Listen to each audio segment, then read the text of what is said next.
Hello, good morning everyone. आप सभी का स्वागत है विशेष फिजिक्स के ऑनलाइन क्लास में। तो देखो, हम पढ़ रहे थे पदार्थों का चुंबकीय गुण, और पदार्थों का चुंबकीय गुण में जो बेसिक कंसेप्ट का वो मैं आपको बता चुका हूँ। कैसे उसमें चुंबकीय गुण उत्पन्न होता है, कैसे उसको पता लगाते हैं, वो भी मैं बता चुका हूँ। तो मैंने देखो कहाँ से चुंबकीय गुण का पता लगाया जा सकता है, कहाँ से चुंबकीय आघूर्ण उत्पन्न होता है। तो मैंने 3 गति बताई थी आपको, कौन कौन सी। फर्स्ट बताई थी इलेक्ट्रॉन की कक्षीय गति, सेकंड बताई थी इलेक्ट्रॉन की प्रचक्रण गति, और थर्ड बताई थी नाभिक में न्यूक्लियन की प्रचक्रण गति। तो आज अपन क्या करते हैं, एक एक गति को बारे में डिस्कस करते हैं। तो आपकी जो फर्स्ट है वो क्या है, आपके पास कक्षीय चुंबकीय आघूर्ण, जिसे मैंने क्या नाम दिया है, कक्षीय चुंबकीय आघूर्ण। कक्षीय चुंबकीय आघूर्ण का मीनिंग क्या है कि जब कोई इलेक्ट्रॉन होता है, क्या होता है, जब कोई इलेक्ट्रॉन होता है वो क्या करता है, कोई वृत्ताकार कक्ष में क्या करता है, ऑर्बिट करता है, यानी मोशन करता है। जब कोई इलेक्ट्रॉन कक्षीय गति करता है तो उसमें क्या उत्पन्न होता है, चुंबकीय आघूर्ण उत्पन्न होता है। कितना उत्पन्न होता है वो अपन यहाँ पे इस डेरिवेशन में देखेंगे। तो मैंने क्या माना कि कोई भी नाभिक है, क्या माना मैंने, कोई नाभिक है, और ये नाभिक है, ये कोई मान लिया मैंने नाभिक है। उस नाभिक के चारों ओर जो चक्कर लगा रहा है इलेक्ट्रॉन, वो क्या है, आर त्रिज्या है। उसमें इलेक्ट्रॉन क्या कर रहा है, कोई इलेक्ट्रॉन है जो आर त्रिज्या के राउंड में क्या लगा रहा है, उसके चक्कर लगा रहा है। तो परिभ्रमण कर रहा है किसमें, एक नियत वेलोसिटी से। वो वेलोसिटी कितनी है आपकी, v है। कितनी है, v। यानी क्या माना, यहाँ पे कोई इलेक्ट्रॉन है वो नियत वेग से यहाँ पे चक्कर लगा रहा है। तो हम यहाँ पे जानते हैं कि जब इलेक्ट्रॉन यहाँ पे किस डायरेक्शन में चक्कर लगा रहा है, जब इलेक्ट्रॉन यहाँ पे इस डायरेक्शन में चक्कर लगा रहा है तो करंट किस डायरेक्शन में होगा, चार्ज का ऑपोजिट होता है। जो चार्ज की गति होती है, करंट उसका ऑपोजिट होता है। तो मैं क्या कहता हूँ, जब इलेक्ट्रॉन यहाँ पे इस राउंड में चक्कर लगा रहा है तो जो ये करंट होगा वो किस राउंड में लगाएगा, इस राउंड में चक्कर लगाएगा। तो ये एक सिंपल सा डायग्राम है, इसी के बेस से अपन क्या करेंगे, इसका डेरिवेशन करेंगे। तो क्या मान लिया कि कोई नाभिक था, उसमें जो इलेक्ट्रॉन था वो आर त्रिज्या के लिए, आर त्रिज्या के सापेक्ष क्या लगा रहा है, परिभ्रमण कर रहा है किसके चारों ओर, नाभिक के। यदि इलेक्ट्रॉन की वेलोसिटी क्या है, v है, तो हम जानते हैं कि जो यदि v जो, या फिर आप कह सकते हो कि जो चार्ज होता है उसके ऑपोजिट क्या होती है, करंट होती है। तो जो चार्ज यानी जो आवेश की गति होगी उसके ऑपोजिट क्या होगी, आपकी धारा की दिशा होगी। तो यदि देखो आपको धारा लिखनी है तो ये धारा होती कितनी है, वो ये आप जानते हो, I = क्या होता है, Q/T। नॉर्मल सा फॉर्मूला है, ये सब आपने पढ़ रखा है। I = क्या होता है, Q/T। अब यहाँ पे देखो Q क्या है यहाँ पे, तो मैंने यहाँ पे फॉर्मूला लिख दिया, कक्ष में उत्पन्न धारा I = Q/T। Q क्या है यहाँ पे, Q क्या है यहाँ पे, नेगेटिव चार्ज है। नेगेटिव चार्ज यानी यहाँ पे क्या ले रखा है मैंने, इलेक्ट्रॉन ले रखा है। तो Q = क्या हो जाएगा, -e। तो ये क्या हो जाएगा, I = Q की जगह -e आ जाएगा, अपॉन में T। T क्या है, T एक इलेक्ट्रॉन का आवर्तकाल है। और आवर्तकाल किसे कहते हैं ये भी आपको पता होना चाहिए कि एक चक्कर लगाने में जितना समय लगता है वो ये उसका क्या कहलाता है, आवर्तकाल कहलाता है। या फिर आप एक दोलन मान सकते हो, यदि एक पॉइंट कोई ऑसिलेटर हो रहा है, कोई पेंडुलम है ऑसिलेट कर रहा है, तो जिस पॉइंट से रवाना हुआ है उस पॉइंट पर एक बार वो चक्कर लगा के आएगा तो वो उसका क्या कहलाएगा, आवर्तकाल कहलाएगा। तो अपन कह सकते हैं कि I = -e/T हो जाएगा। तो ये क्या हो जाएगा, T है वो इलेक्ट्रॉन का क्या है, आवर्तकाल है। तो देखो यदि आवर्तकाल निकालना, ये एक इक्वेशन आ गई, I = -e/T। कहाँ से आई, I = Q/T से। समझना पहले, फिर आराम से लिख लेना। फिर यहाँ पे क्या है, ये T क्या है, इलेक्ट्रॉन का आवर्तकाल है, टाइम पीरियड ऑफ इलेक्ट्रॉन क्या है, T क्या है आपका, टाइम पीरियड ऑफ इलेक्ट्रॉन। अब मैं बात करता हूँ कि जो T है वो इलेक्ट्रॉन का आवर्तकाल है। अब ये इलेक्ट्रॉन का आवर्तकाल यानी जो टाइम पीरियड निकालना हो तो ये कैसे निकालोगे, तो मैंने क्या बताया, ये किससे कहते हैं, इसका यदि फॉर्मूला लिखे तो क्या होती है, दूरी अपॉन में वेग। यानी दूरी क्या है आपके पास, डिस्टेंस। यानी ये जो इलेक्ट्रॉन है वो एक राउंड में कितनी दूरी तय करता है, कितनी दूरी तय करता है। यदि कोई इलेक्ट्रॉन है, वृत्ताकार अपन ने माना है, तो वृत्ताकार माना है तो इसकी वृत्ताकार की परिधि कितनी होती है, 2πr। यानी मैं कह सकता हूँ कि यहाँ से ये कोई आर त्रिज्या का जो परिधि है, ये इलेक्ट्रॉन है यहाँ से रवाना होकर वापस कहाँ आ गया, वापस यहीं पे आ गया, तो इसकी दूरी कितनी हुई, 2πr। तो ये कितना हो गया आपके पास, 2πr। अपॉन में वेलोसिटी कितनी मानी थी, v। तो ये आपका क्या आ गया, T = 2πr अपॉन में क्या आ गया, v आ गया। अब मैं क्या करता हूँ, देखो यहाँ पे क्या T आ गया आपके पास, तो T की वैल्यू मैं समीकरण 2 से कहाँ रख देता हूँ, समीकरण 1 में। तो ये क्या आ जाएगा, जब मैं T का मान समीकरण 2 से 1 में रखता हूँ तो ये क्या आ जाएगा, I = माइनस का e, ऐसे का ऐसे रह गया तो माइनस का e हो गया, अपॉन में क्या है 2πr अपॉन में v। तो अपॉन में क्या है आपका 2πr अपॉन में v। तो ये हो जाएगा, ये जब v ऊपर आएगा तो क्या हो जाएगा, माइनस का e v अपॉन में 2πr। और ये किसके बराबर है, I के बराबर आ रहा है। तो इसको मैंने नंबर दे दिया समीकरण नंबर 3। अब मैं क्या मानता हूँ यहाँ पे, अब देखो यहाँ पे जो नेगेटिव चिन्ह है, नेगेटिव चिन्ह क्या व्यक्त कर रहा है, धारा की दिशा को व्यक्त कर रहा है। अब ये नेगेटिव ही क्यों, क्योंकि जो इलेक्ट्रॉन की गति की दिशा है, जो करंट है उसका ऑपोजिट है, यानी जो इलेक्ट्रॉन की गति की दिशा ऐसे है एंटी क्लॉकवाइज है, तो जो करंट है वो कैसा है आपका क्लॉकवाइज है, दोनों एक दूसरे के ऑपोजिट है। ऑपोजिट होने के कारण यहाँ पे क्या आ रहा है आपका, ये माइनस आ रहा है और ये माइनस यही शो कर रहा है, ठीक है। तो यहाँ पे मैंने लिखा है कि जो नेगेटिव चिन्ह है वो क्या व्यक्त करता है, धारा की दिशा को व्यक्त करता है। उसके बाद क्या लिखा मैंने, चुंबकीय आघूर्ण। तो चुंबकीय आघूर्ण क्या होता है ये भी जानते हो आप, धारा इंटू क्षेत्रफल होता है, या सीधा सा आपने लिखा होगा तो IA फॉर्मूला यदि आपको ध्यान हो, चुंबकीय आघूर्ण या तो उसको μL से लिखा होगा IA, या फिर ML से लिखा होगा, कहीं ना कहीं से लिखा होगा, ML से भी लिखा होगा, हो सकता है म्यू से भी लिखा हो। तो ये क्या होगा, mu is equal to IA। I क्या होता है आपका धारा हो गया, ए क्या हो गया आपका क्षेत्रफल हो गया। धारा अपन ने निकाली रखी है समीकरण नंबर 2 से, तो आई इज इक्वल टू क्या रख दिया, माइनस EV अपॉन में 2πr। क्षेत्रफल कितना, इसका जो डायग्राम माना इसका क्षेत्रफल, सर्कुल वृत्त का क्षेत्रफल कितना, πr स्क्वायर। तो ये कितना हो जाएगा आपका πr स्क्वायर। पाई से पाई क्या हो जाएगा आपका कैंसिल आउट हो जाएगा, आर से आर कैंसिल आउट हो जाएगा, क्या बचेगा माइनस का EVR अपॉन में 2, यानी म्यू एल। ये किसके लिए बात कर रहे हैं अपन, ऑर्बिटल के लिए बात कर रहे हैं। तो ऑर्बिटल के लिए जो आएगा वो म्यू एल आएगा, यदि एस स्पिन के लिए आता तो क्या था, एस आता। तो ये आ गया आपके पास EVR अपॉन में 2। अब मैं यदि यहाँ पे मानता हूँ कि जो वेलोसिटी है वो ओमेगा की फॉर्म में है, यानी रोटेट करने की फॉर्म में है, तो वे वेलोसिटी और कोणीय वेग में रिलेशन होता है वो क्या होता है, omega is equal to V/R होता है। तो इसको मैं V is equal to omega R लिख सकता हूँ। यदि मैं V का मान यहाँ पे रखता हूँ, यहाँ पे समीकरण नंबर 4 में, तो क्या आ जाएगा, माइनस का E आ जाएगा, और जो V है V की जगह क्या आ जाएगा आपका ओमेगा R आ जाएगा। तो V की जगह क्या आ जाएगा आपका ओमेगा R, और ये क्या हो जाएगा R स्क्वायर। कैसे, R पहले से था और ओमेगा R और आएगा, तो R और R मिलके क्या देगा, R स्क्वायर। यानी ये V का मान है वो मैंने कहाँ रखा, समीकरण 4 से। कहाँ रखा, V का मान समीकरण 4 से। तो यहाँ से मैं लिख सकता हूँ कि समीकरण 4 से आपका क्या आएगा, mu L is equal to minus E omega R square by 2। अब यदि ये नेगेटिव तो क्या व्यक्त कर रहा है, वही धारा की दिशा को व्यक्त कर रहा है। यदि मैं इसका मोड ले लूँ, परिमाण ले लूँ, तो आपका क्या आ जाएगा, mu L is equal to, ये माइनस हट जाएगा तो E omega R square by 2, क्योंकि मोड में कभी भी माइनस नहीं लेते। फिर यहाँ पे क्या लिखा है, अब कोई इलेक्ट्रॉन है, ये क्या कर रहा था, जब कोई इलेक्ट्रॉन कोणीय कक्ष परिभ्रमण कर रहा था, यानी कोई चक्कर लगा रहा था। जब कोई इलेक्ट्रॉन चक्कर लगा रहा है तो इसमें कोणीय संवेग भी होगा, बिल्कुल होगा। और कोणीय संवेग कितना होगा, ये फॉर्मूला भी आप जानते हो, L vector is equal to कोणीय संवेग यानी एंगुलर मोमेंटम।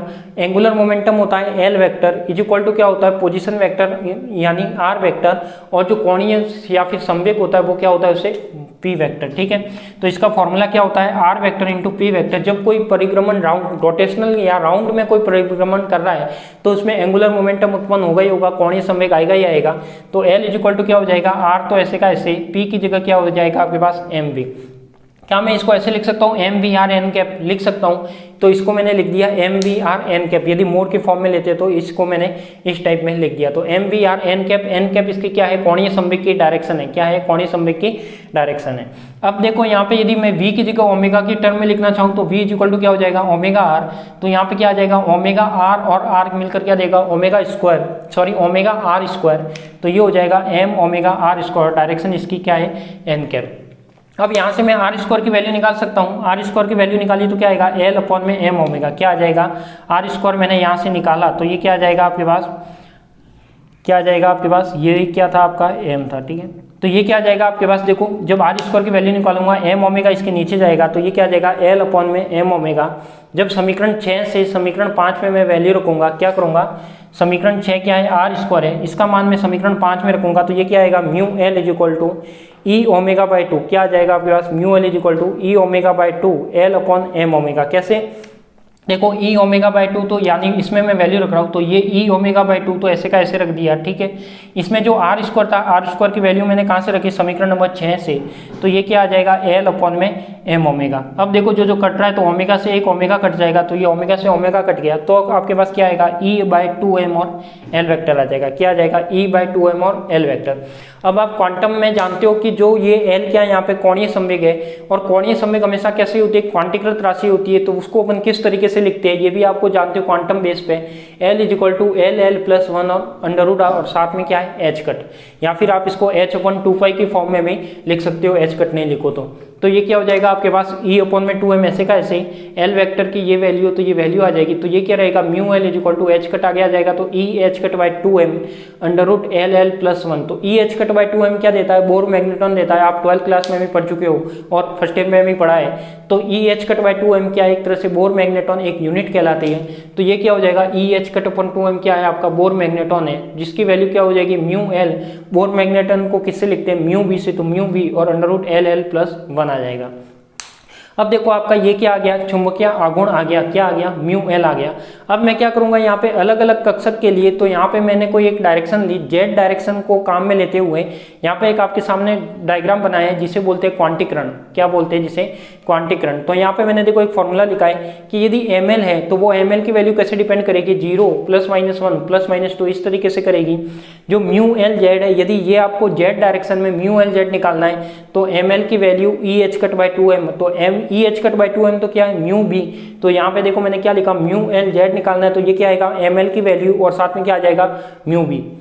एग्जाम में यदि पूछता है जेड डायरेक्शन के अलोंग निकालो तो म्यू एल भी आएगा। यदि वो डायरेक्ट पूछता है कि ओनली क्या निकालो, चुंबकीय आघूर्ण निकालो, तो क्या आएगा mu L is equal to सीधा सा mu b whole l L plus 1 आएगा। ठीक है, अब ये डायग्राम कैसे बनाया इसकी बात करते हैं। तो देखो ये वाला क्या ले लिया मैंने, कोई एक्स ले लिया, जेड एक्स के एक्स से, यहाँ पे क्या ले ली मैंने वैल्यू ले ली किसकी, जो आपके पास एम एल की वैल्यू आ रही है, जैसे यहाँ पे एच 2h कट और 2h कट, यानी कैसे एम एल की वैल्यू यदि मैं 0 लेता हूँ तो क्या आएगा, देखो यदि मैं एल की वैल्यू 0 लेता हूँ, किसकी एल की वैल्यू 0। अभी तो एक काम करो, पहले आप यहाँ तक लिख लो, फिर इसको वापस आगे सॉल्व करेंगे तब इसको अच्छे से समझ में आएगा।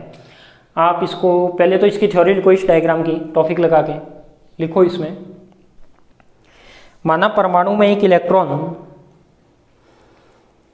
माना परमाणु में एक इलेक्ट्रॉन नाभिक के चारों ओर, माना परमाणु में एक इलेक्ट्रॉन नाभिक के चारों ओर स्मॉल आर त्रिज्या के वृत्ताकार कक्ष में, माना परमाणु में एक इलेक्ट्रॉन नाभिक के चारों ओर स्मॉल आर त्रिज्या के वृत्ताकार कक्ष में नियत वेग से परिभ्रमण कर रहा है। माना परमाणु में एक इलेक्ट्रॉन नाभिक के चारों ओर स्मॉल आर त्रिज्या के वृत्ताकार कक्ष में नियत वेग से परिभ्रमण कर रहा है, नियत वेग से परिभ्रमण कर रहा है।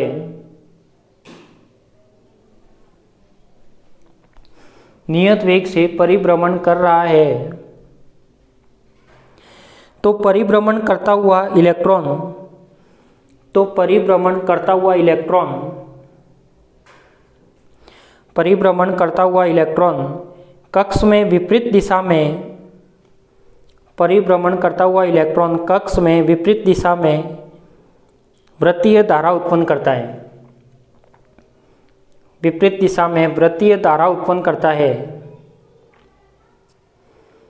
वृत्तीय धारा उत्पन्न करता है।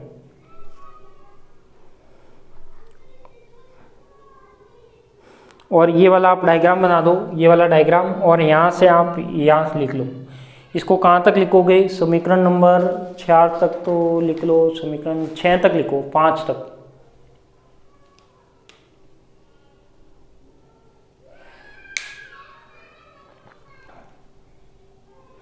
यहाँ तक लिख लो, एक समीकरण नंबर 7 तक ये लिख लो। यहाँ पे मैंने थ्योरी लिखा दी, इसको मैं थ्योरी विलेक लाइन बीच में लिखी हुई है कोणीय संवेग की, और इसमें और जरूरत है नहीं। अब यहाँ तक लिख लो समीकरण 7 तक, उसके बाद मैं लिखवाऊंगा। समीकरण 7 तक लिखो।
लिख दिया होगा समीकरण 7 तक। चले आगे, फिर लिखो क्वांटम सिद्धांत के अनुसार वृत्ताकार कक्षाओं में गतिशील इलेक्ट्रॉन का क्वांटम सिद्धांत के अनुसार वृत्ताकार कक्षाओं में गतिशील इलेक्ट्रॉन का कोणीय संवेग क्वांटम सिद्धांत के अनुसार वृत्ताकार कक्षाओं में गतिशील इलेक्ट्रॉन का कोणीय संवेग L वेक्टर क्वांटीकृत होता है। क्वांटम सिद्धांत के अनुसार वृत्ताकार कक्षाओं में गतिशील इलेक्ट्रॉन का कोणीय संवेग L वेक्टर क्वांटीकृत होता है। L वेक्टर क्वांटीकृत होता है। L वेक्टर क्वांटीकृत होता है।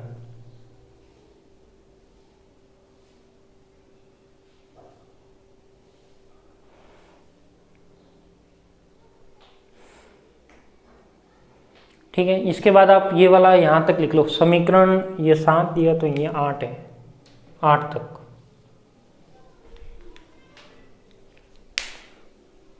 समीकरण 8 तक लिखो।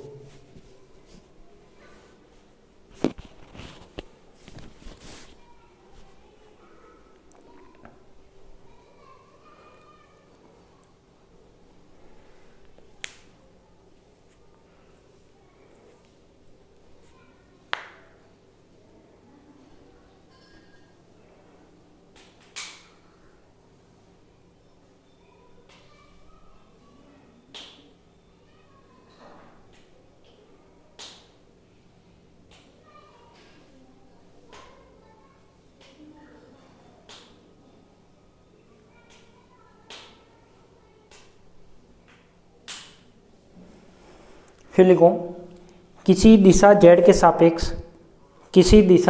सापेक्ष इलेक्ट्रॉन के कक्षीय कोणीय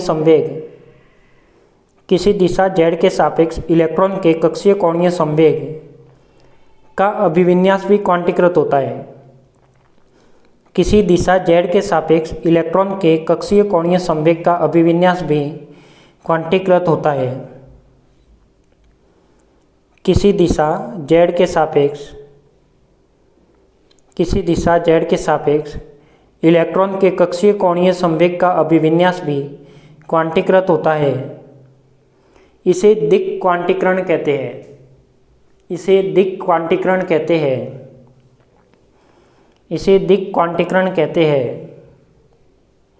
इस क्वांटीकरण को ml क्वांटम संख्या द्वारा निर्धारित करते हैं। तो देखो ये वाले दोनों फॉर्मूले तो आपने कहाँ से लिखे, यहाँ से लिखिए। म्यू एल नहीं यदि निकालना है तो ये म्यू बी और एल की वैल्यू, ठीक है, तो ये लिख लिया। यदि आपको क्या निकालना है, म्यू एल जेड के रेस्पेक्ट में यानी जेड दिशा में निकालना है तो ये क्या आएगा, एम एल म्यू बी। अब देखो अपन एक एक कक्षक की बात करते हैं यहाँ पे कि एस के लिए क्या आएगा चुंबकीय आघूर्ण, पी के लिए क्या आएगा, डी के लिए क्या आएगा। तो इस तरीके से आप निकाल सकते हो।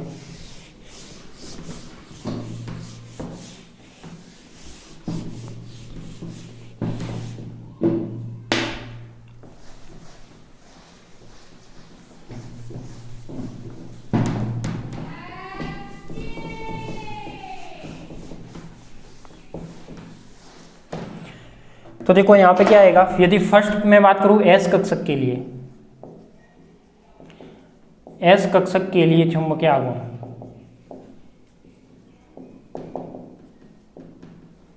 एस कक्षक के लिए चुंबकीय आघूर्ण। अब एस कक्षक के लिए जानते हो, एस कक्षक के लिए आप जानते हो कि एल की वैल्यू कितनी होती है। एस कक्षक के लिए बात करते हैं तो एल की वैल्यू आप जानते हो कितनी होती है, 0। जब एल की वैल्यू 0 होती है तो अब आप यहाँ से म्यू एल निकाल सकते हो। क्या म्यू एल क्या है आपके पास, mu L is equal to mu B L L plus 1 और अंडर रूट का एच कट, ये वाली वैल्यू है। जब एल इज इक्वल टू 0 रखा तो ये आपका म्यू एल तो क्या हो गया आपका 0 हो गया। क्या हो गया, 0 हो गया। क्या आप यहाँ पे एम एल की वैल्यू निकाल सकते हो। अब देखो यहाँ पे क्या है आपके पास म्यू एल है। अब एम एल की वैल्यू कैसे निकालती है, तो एक फॉर्मूला है, एम एल की वैल्यू निकालनी है तो ये किसके बराबर होता है, 2l प्लस 1 के। किसके बराबर, 2l प्लस 1 के। एल इज इक्वल टू जब मैं यहाँ पे 0 रखूँगा तो ये पे क्या आएगा 1 आएगा। 1 आने का मीनिंग है कि यहाँ पे ml की केवल और केवल एक वैल्यू पॉसिबल है। तो ml की वैल्यू क्या पॉसिबल है, केवल और केवल क्या पॉसिबल है, 0 पॉसिबल है। तो आपका जो म्यू एल जेड आएगा, क्या आएगा, म्यू एल जेड आएगा, वो क्या आएगा, देखो ml की वैल्यू 0 है और 0 और म्यू भी है, क्या है 0 और म्यू भी। तो ये आपका क्या देगा, mu l z is equal to क्या दे देगा 0। तो देखो s इज इक्वल टू किसके लिए, ये पूछता है कि x कक्षक के लिए चुंबकीय आघूर्ण निकालो, तो इस टाइप से निकालना है। s कक्षक के लिए ये आपका म्यू एल का फॉर्मूला हो जाएगा। ये मैंने देखो ये रेड बॉक्स में इसलिए बनाया है कि ये दोनों फॉर्मूले ही अपन यहाँ पे काम में ले रहे हैं। इसी प्रकार में यदि दूसरे का निकालो, दूसरा कौन सा, p कक्षक की बात करता हूँ, कौन सा, p कक्षक की। तो देखो यदि मैं p कक्षक के लिए बात करता हूँ, p कक्षक के लिए चुंबकीय आघूर्ण, तो ये क्या हो जाएगा उसकी बात करते हैं। तो जो p कक्षक के लिए बात करेंगे तो p कक्षक के लिए L कितना होता है,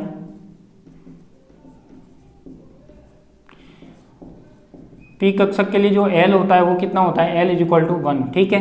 तो म्यू L क्या आ जाएगा, देखो यहाँ पे म्यू B, यहाँ पे फॉर्मूला क्या है आपका L प्लस 1, एच कट नहीं आएगा क्योंकि एच कट की जगह क्या आ गया, ये म्यू B एच कट के अंदर आ गया, ठीक है, गलती से कर मत लेना।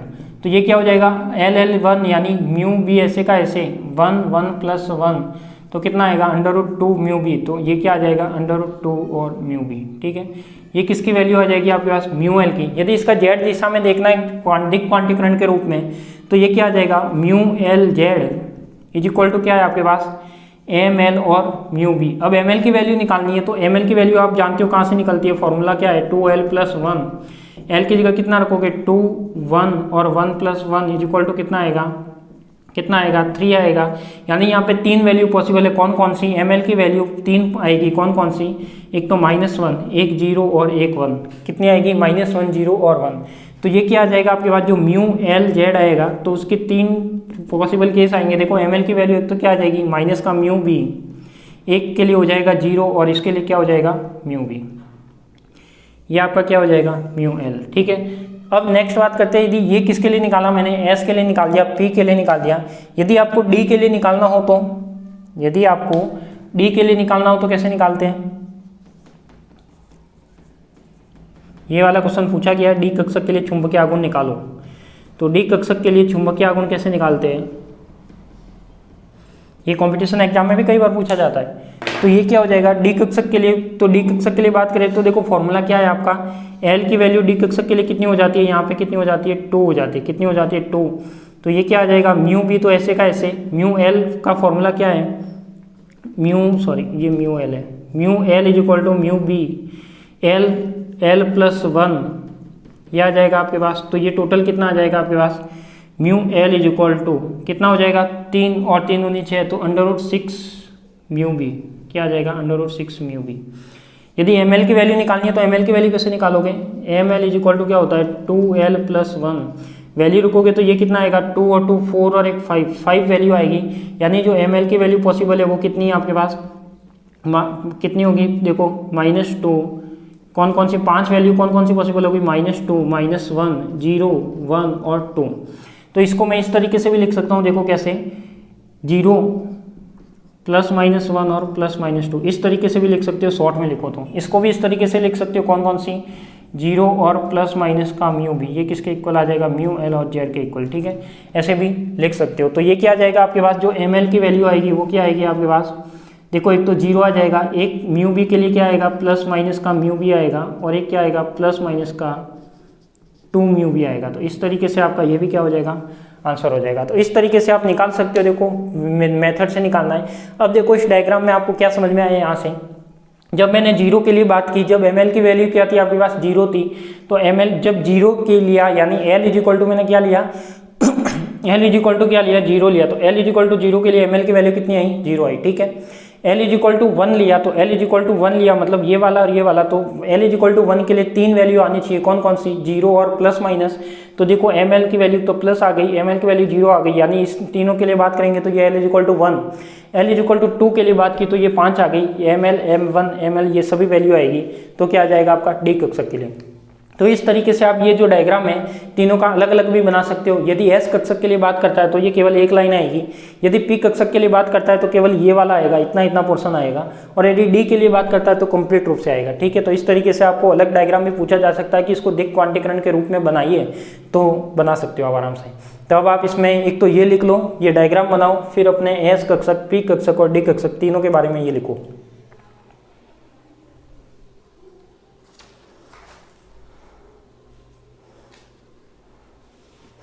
तो अब आप कोई भी वैल्यू निकाल सकते हो, एस आ गया, पी आ गया, डी आ गया, तो एफ के लिए भी आप निकालना हो तो निकाल सकते हो। एफ के लिए कितनी वैल्यू आ जाएगी बताओ, एमएल की कितनी आ जाएगी? यहाँ पे L इक्वल टू 3 हो जाएगा। L इक्वल टू 3 होगा तो 3 और एक 4 यानी √12, तो √12 को बार भी ले सकते हो, 4 × 3 करके 2√3 आ जाएगा, तो 2√3 म्यू भी आ जाएगा। और ml की वैल्यू कितनी हो जाएगी आप निकाल सकते हो। ml की वैल्यू कितनी, 2L + 1, L कितना है 3, तो 2L 6 और एक 7 वैल्यू, तो 7 वैल्यू में क्या आ जाएगा, 0 भी आएगा, +-1 भी आएगा, +-2 भी आएगा और +-3 भी आएगा। ये टोटल 7 वैल्यू हो जाएगी, किसके लिए, एफ के लिए। ठीक है, तो इस तरीके से लिख सकते हो। ये लिखो, ये डायग्राम बनाओ, ये बनाओ और कंप्लीट। आप में केवल ये 2 फॉर्मूले याद रखने हैं, इन 2 फॉर्मूलों के बेस पे ये आप निकाल सकते हो सब कुछ। ठीक है, तो जल्दी से लिखिए इसको। तो यही आपकी क्या थी, एक एस कक्षक या ऑर्बिटल मोशन था, ऑर्बिटल मोशन का चुंबकीय आघूर्ण था।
लिख दिया होगा।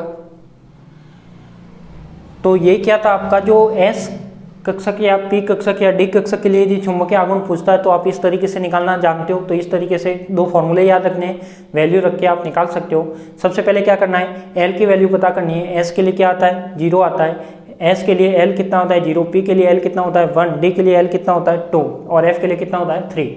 इस तरीके से यदि ये 2 फॉर्मूले याद है तो आप म्यू एल निकाल सकते हो, जेड दिशा में उसका म्यू एल निकाल सकते हो। ठीक है, तो यहाँ से आपको ये इस तरीके से जो मैंने निकाला, इस स्टेप को फॉलो करते हुए आपको निकालना है। यदि आपको अलग अलग डायग्राम बनाना है तो इस टाइप का अलग अलग डायग्राम भी इसके लिए, तीनों के लिए अलग अलग बन सकता है। इसके लिए तो यही डायग्राम आएगा जो कंप्लीट बना है डी के लिए, बाकी इसके लिए क्या हो जाएगा, डायग्राम छोटा हो जाएगा। ठीक है, तो ये आपका क्या था कि जब कोई इलेक्ट्रॉन कक्षीय गति करता है या ऑर्बिटल मोशन करता है तो उसमें चुंबकीय आघूर्ण को अपन कैसे फाइंड आउट कर सकते हैं। ठीक है, तो आज के लिए तो इतना ही, मिलते हैं अपन नेक्स्ट क्लास में नए टॉपिक के साथ। अब जो नया दूसरा टॉपिक रहेगा वो क्या रहेगा आपके पास, ये कक्षीय गति का था। अब अपन बात करेंगे किसकी, प्रचक्रण गति का, कि जब कोई इलेक्ट्रॉन प्रचक्रण गति करता है तो उसका चुंबकीय आघूर्ण हम कैसे निकालते हैं उसकी बात करेंगे। ठीक है, तो मिलते हैं अपन नेक्स्ट क्लास में नए टॉपिक के साथ।